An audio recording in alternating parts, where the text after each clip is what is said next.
যারা মেন লাইনে হাওড়া বর্ধমান রুটের যাত্রী তাদের অনেকেরই হয়তো চোখে পড়ে থাকবে যাতায়াতের পথে একটি ছোট্ট স্টেশন নিমো। হাওড়া থেকে যেতে মেমারি পার হলেই ঠিক পরের স্টেশন। নিমো এক ক্ষুদ্র জনপদ, খুব উল্লেখযোগ্য কিছু ঐতিহাসিক, রাজনৈতিক, প্রত্নতাত্ত্বিক বা অন্য বৈশিষ্ট্য তার নেই, কিন্তু বাংলার আরও 10টি সাধারণ জনপদের মতোই এখানেও প্রাণের অভাব নেই। দৈনন্দিন যাপনে আছে হাসি, কান্না, ঝগড়া, হাসাহাসি, প্রেম, বিরহ সবকিছুই। আর এই সব সাধারণ জীবনযাপনেরই টুকরো টুকরো ছবি নিজের তন্নিষ্ঠ কলমে অসীম মমতায় এঁকে গেছেন সুকান্ত ঘোষ। পেশায় বিশিষ্ট প্রযুক্তিবিদ, নিমগ্রামের এই কৃতি সন্তান কিন্তু কলম হাতে নিয়েছেন তার নিজের কথা নয়, তাদের গ্রামের কথা বলতে। ওর অসাধারণ সেন্স অফ হিউমার আর অপরিসীম মমতার মিশ্রণে গল্পগুলি প্রতিটি যেমন মজাদার তেমনি মন ছুঁয়ে যাওয়া। গুরুচণ্ডালী প্রকাশিত নিমো গ্রামের গল্প থেকে নেওয়া আজকের যাত্রা গল্পটিও এই সব বৈশিষ্ট্যগুলিকেই দিব্যি ধরে রেখেছে। এই বইটি অনলাইনে চাইলে আমাদের বর্ণনার বাক্সে চোখ রাখলে পেয়ে যাবেন প্রয়োজনীয় লিঙ্ক। আসুন তাহলে শুনে নেওয়া যাক সুকান্ত ঘোষের গল্প যাত্রা, পাঠে আমি রৌহিন। সেবারে আমরা সব নিমো ভারত সমাজ ক্লাবে বসে গুলদানি মারছি। এমন সময় রেজাক কাকা হন্তদন্ত হয়ে ক্লাবে ঢুকে খুব টেনশন মাখা মুখে প্রায় কাঁদো কাঁদো হয়ে বলল, তোদের কাছে হাত জোড় করছি, তোরা সেলিমকে যাত্রা থেকে বাদ দে। আমি তোদের এবার ডবল চাঁদা দেব, আর সাথে 2-3 ধান বাড়তি। সেলিমের কাছ থেকে তোরা রোল কেড়ে নে। আমরা অবাক হয়ে থতমত খেয়ে গেলাম একটু। রেজাক কাকা নিতান্তই ভালো মানুষ এবং কারো সাথে পাঁচে থাকে না। রেজাক কাকা আমার বাবার খুব কাছের বন্ধু। কাকার 3 ছেলে, বড় ছেলে সেলিমদা, মেজো রফিক আর ছোট ছেলে সফিক ওরফে চাঁদু।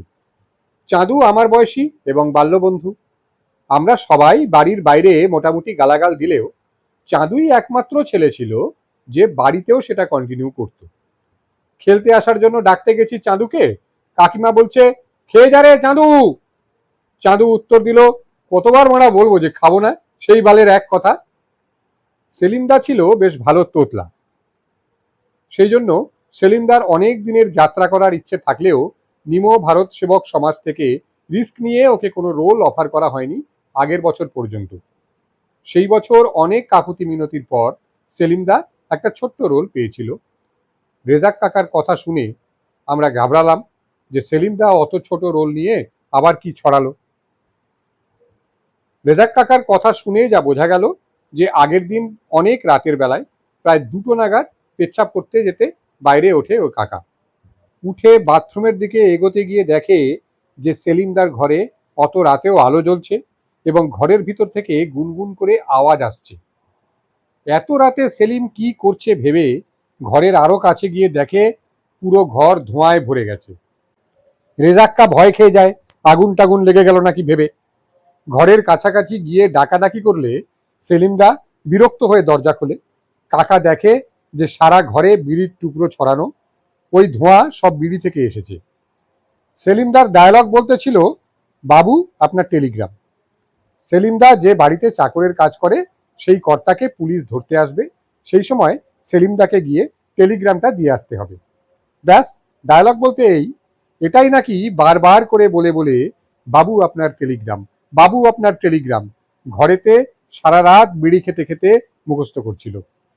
আর ফলত ওই গুনগুন আওয়াজ। আমরা যত বড় হতে লাগলাম নিমতে ঐতিহাসিক যাত্রাপালা তত কমে আসতে লাগলো।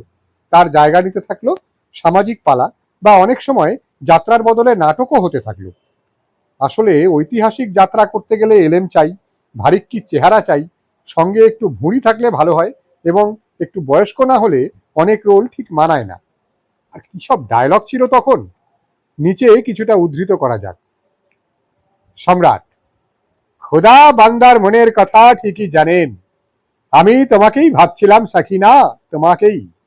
আমার খোয়াবের গুলিস্তানে তুমি তো রোজ আসো তোফাই উলফাত হাতে নিয়ে, গুলশানের গোলাপ নিয়ে। আমি তোমাকে দেখি, তুমি লহরে লহরে হেসে যাও, বিজুরি চমকে তোমার নজরে। যখনই হাত বাড়াই খোয়াব টুটে যায়, ছটফট করি পেয়ালার পর পেয়ালা শরাবে বুঁদ হয়ে থাকি, আর ভাবি যদি রসমি উলফত পালন করতে এসে তোমার গোলাবি আধারের স্বাদ পেত আমার পিয়াসি আধারের জমিন। তুমি তো দিলি বাহার, তুমি তো খুশ নসিবি। তুমি বললে এই সুলতানাত তোমার নামে করে দেব। সখিনা, না না জাহাপনা, ওই কথা বলে আমার মোহাব্বতের গায়ে ইলজাম লাগাবেন না। মাসুম এই মোহাব্বতের শুরু আপনার থেকে, আপনার মাঝেই এর শেষ। এই কানিজই থাকবে, এই বান্দি আপনার সেবা করে যাবে। নইলে জামানা ইলজাম লাগাবে মালকিন সুলতানাত হতে আপনাকে ভুলিয়েছি। আপনার পদতলে থাকবো, তবু ইলজামের গরল আঞ্জাম মোহাব্বতের গায়ে লাগতে দেব না, রুসবা হতে দেব না। কথা দিলাম আলম পানা। আহা, কি ছন্দ, কি ভাষা, কি আবেগ! মনে হয় প্রেম নিবেদন করতে হলে এমন জবানে করাই ভালো, একটা ইম্প্যাক্ট টাইপের আছে। জানি না জাহাপানা কথা রেখেছিলেন কিনা। আজকাল চারিদিকে কেউ কথা রাখেনি একটা ঢেউ উঠে পড়ে লেগেছে। এর আগে সবাই কথা রাখত। সেই রামায়ণের যুগ থেকেই আমরা কথা রাখতে ভালোবাসি, বিশেষ করে যদি সেটা বাবার কথা হয়। তবে কথা হলো, আমাদের গ্রামে এই সম্রাট রোল করার লোকজন কমে আসছিল। যা বুঝেছিলাম মেজ জেঠুর সঙ্গে কথা বলে, তা হলো সম্রাটের কাজ ওই ডায়লগ দেওয়া ছাড়া আর ছিল একটা গোলাপ ফুল হাতে নিয়ে ঘুরে বেড়ানো। মেজ জেঠুর কথা অনুযায়ী সম্রাটের রোলে একছত্র অধিপতি ছিল জেলেদের অজিত জেঠু। আমাকে মেজ জেঠু বলতো, বুঝলি সুকান, অজিতদা রিটায়ার হয়ে যাওয়ার পর আমিও তো ওই গোলাপ ফুলের ভারটা নিয়েছিলাম। অজিত জেঠু বা আমার নিজের মেজ জেঠুর সম্রাট রোলের প্রতি আমার বিশেষ শ্রদ্ধা ছিল, কারণ সম্রাট পাওয়া গেলেও সেকালে সাকিনা পাওয়া সোজা ব্যাপার ছিল না। মেয়েরা যাত্রা করছে, সে নিজের গ্রামের মেয়ে বা ফিমেল ভাড়া করা, এর কোনোটাই সেই যুগে তেমন নর্মাল ছিল না গ্রামে গঞ্জে। ফলে সেই মেয়ের রোল মানে সাকিনা ইত্যাদি সাজতে হতো আমার সেজ জেঠু, গুরুপদ মাস্টার এবং আরো দু একজনকে। এবং সেই মেয়েরূপী ছেলে দেখলে সম্রাটরা যে ফিলিংস আনতে পারত, সেটাই এক বিশাল ব্যাপার। প্রফেশনালিজমের চূড়ান্ত যাকে বলে। আমাদের ঘোষ পরিবার এত বড় ছিল যে আমাদের বাড়ি থেকেই পুরো একটা যাত্রা দল নেমে যেত।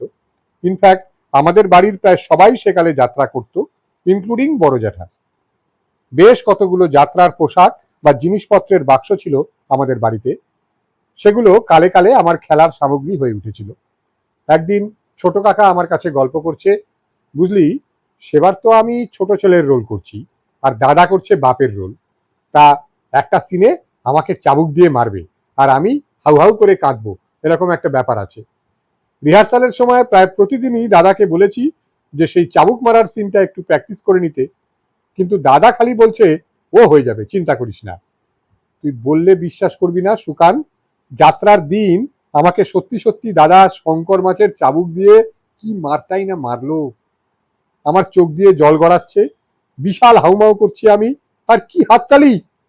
সিনের শেষে গ্রিন রুমে অনেকে আমাকে বলতে এলো, কি অভিনয় না করলি তুই ওই মার খাবার সিনটায়, একদম জীবন্ত।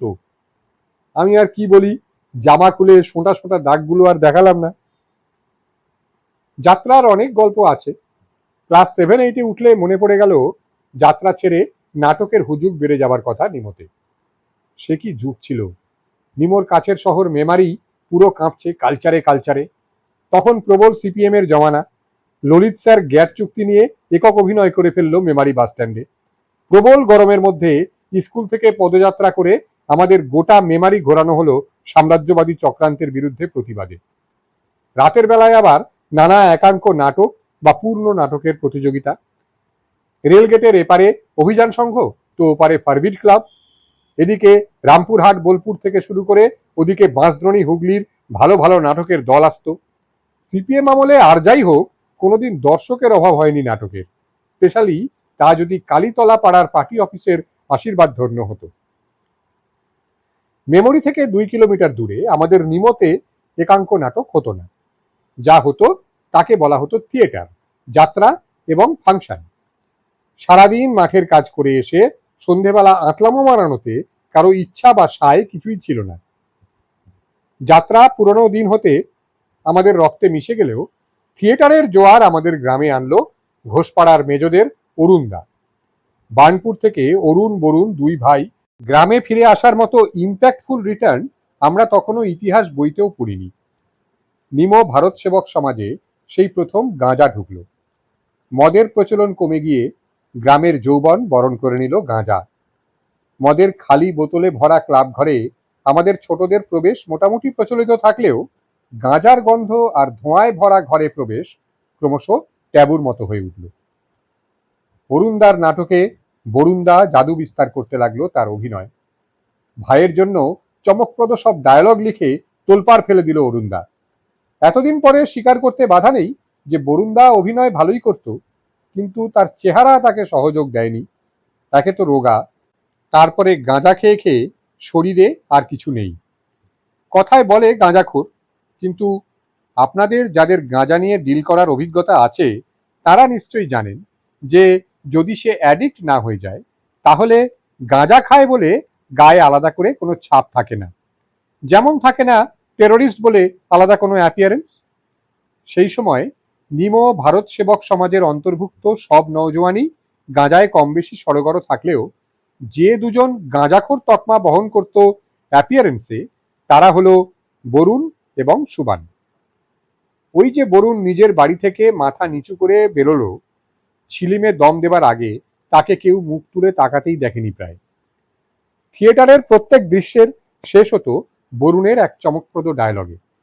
সে ডায়াসে উঠে আং বাং ডায়লগ গলা কাঁপিয়ে বলবে, সেই উত্তেজনায় গ্রাম কাঁপত, এমনকি গ্রামের বৌদিরাও। সেবার লাইটম্যান উদয় কেরানি খেয়ে গেল লাইট কন্ট্রোলে নতুন লোক রেখে। দৃশ্য শেষ হয়ে আসছে, বরুণ আস্তে আস্তে ডায়াসের দিকে এগোচ্ছে, গ্রামবাসী বৃন্দ উত্তেজনায় উঠে বসেছে প্রায়। এমন সময় উদয়ের লাইটম্যান দিয়েছে স্টেজের লাইট অফ করে। সে এক মারমার কাটকাট সিচুয়েশন। পাবলিক ডিম্যান্ডে বরুণকে পরের দৃশ্যে গলা কাঁপিয়ে সেই একই ডায়লগ দুবার দিতে হলো পরপর। অরুণদা নাটক লিখলেও নাটক পরিচালনার জন্য তখনও বাইরের মাস্টার ভাড়া করে আনাটাই দস্তুর ছিল। কখনো তপন মাস্টার, নদ মাস্টার, মধু মাস্টার ইত্যাদি ইত্যাদি। আর সেই থিয়েটারে ফিমেল ভাড়াদের কথা আলাদা করে কি বলবো। ফিমেল আসতো বাইরে থেকে, ট্রেন থেকে নেমে স্টেশনের পাশেই নিমো ভারত সেবক সমাজের ঘরে রিহার্সাল দিয়ে তারা আবার ফিরত। মেয়েগুলোর নামও মনে নেই, আর তাদের অভিনীত চরিত্র দিয়েই তাদের নামকরণ হতো গ্রামে। এইভাবেই শেফালি ফেমাস হয়ে গেল আমাদের মনে ভোরের শিউলি নাটকে অভিনয় করে। ক্লাবে নাটকের রিহার্সাল চলছে, মধু মাস্টার টর্চ জেলে নাটকের ডায়লগ পড়ে নিয়ে বুঝিয়ে দিচ্ছে। ঘরের সিলিং থেকে ঝুলছে খালি কোলগেট বা পেপসোডেন্টের কাগজের প্যাকেটগুলো, ওগুলো নাকি সিম্বলিক মাইক্রোফোন। স্টেজে কে কিভাবে পজিশনিং করে মাইক নেবে সেই প্র্যাকটিস হচ্ছে। সমস্যা হতো যখন নাটকের থেকে ক্যারাম বেশি ভালোবাসে এমন পাবলিক দল ভারী করে ক্লাবে আসতো রিহার্সালের সময়। ক্লাবের এক কোণে থাকতো ক্যারাম। ক্যারাম খেলা আর রিহার্সাল এই দুয়ের মধ্যে স্পেসের দখল ছাড়া আর যা নিয়ে কনফ্লিক্ট ছিল তা হলো স্ট্রাইকারের আওয়াজ। মাস্টার যেত রেগে, এইভাবে রিহার্সাল হয়? একদিন ডায়লগ নিয়ে আলোচনা হচ্ছে, অরুণদার লেখা ঠিক জমছে না থ্রো করতে গিয়ে বিড়ি মুখ থেকে নামিয়ে কে একজন ক্যারাম খেলতে খেলতে প্রস্তাব দিল, মাস্টার লিখে দাও কুহু কেকা ডাকে। বরুণ তখন সবে সোনাগাছি থেকে শিউলিকে উদ্ধার করে নিয়ে ফিরে আসবে বলছে। সেই শিউলিকে, যে নাকি তার বাবার অসুখের টাকা জোগাড় করার জন্য সোনাগাছিতে ঢুকতে বাধ্য হয়েছে। বরুণ সেই দৃশ্যের শেষে ডায়াসে উঠে কি ডায়লগ দেবে সেই নিয়ে মাস্টার ভাবছে, ঠিক তখনই কুহু কেকা ডাকে ব্যবহারের প্রস্তাব। মাস্টার গেল বিশাল রেগে, উঠে লাইটটা নিয়ে ক্লাব থেকে বেরিয়ে ট্রেন ধরার জন্য পা বাড়ালো। এটা ফাজলামো হচ্ছে। বেগতিক দেখে পাবলিক বলল, ও মাস্টার রাখছো কেন, আচ্ছা ব্যথার কথা লিখে দাও। হুহু করে উঠেছে। সাদাসাদির পর মাস্টার ফিরে এলো। রিহার্সাল শুরু হতে যাচ্ছে। কেউ জিজ্ঞেস করলো, মাস্টার শিউলির ব্যথা কোথায় হচ্ছে লিখলে? আবহাওয়া আবার উত্তপ্ত হয়ে উঠল। আমরা ছোটরা ঘাবড়ে গেলাম। এত সহজ প্রশ্নে মাস্টারের রেগে যাওয়া উচিত হয়নি বলে আমরা রায় দিলাম জানলার এপাশ থেকে। মোবাইল জমানা চলে আসার পর পাবলিক এত ব্যস্ত হয়ে পড়ল যে অ্যামেচার যাত্রা থিয়েটার উঠেই গেল আমাদের গ্রাম থেকে। এখন শুধু ফাংশন আর বুগি বুগি ড্যান্স। এতক্ষণ সুকান্ত ঘোষের নিমো গ্রামের গল্প গ্রন্থের অন্তর্গত যাত্রা গল্পটি শুনছিলেন আমার কণ্ঠে। আপনাদের পছন্দের কোনো গল্প থাকলে মন্তব্যের বাক্সে অবশ্যই জানাতে পারেন, সেগুলিও পড়ার চেষ্টা করব অবশ্যই। কেমন লাগলো জানাতে থাকুন, ভালো লাগলে একটু লাইক আর শেয়ার করতে ভুলবেন না যেন। নিয়মিত চ্যানেলের আপডেট পেতে চাইলে সাবস্ক্রিপশনের বোতামটি চাপলেই কেল্লা ফতে, ফ্রিতে। ভালো থাকুন সবাই, গল্পে, আড্ডায়, লেখায়, পড়ায়, ভাবনায় এবং অবশ্যই চেতনায় থাকুন সবাই। দেখা হবে আবারও খুব শিগগিরই। আজ তাহলে আসি।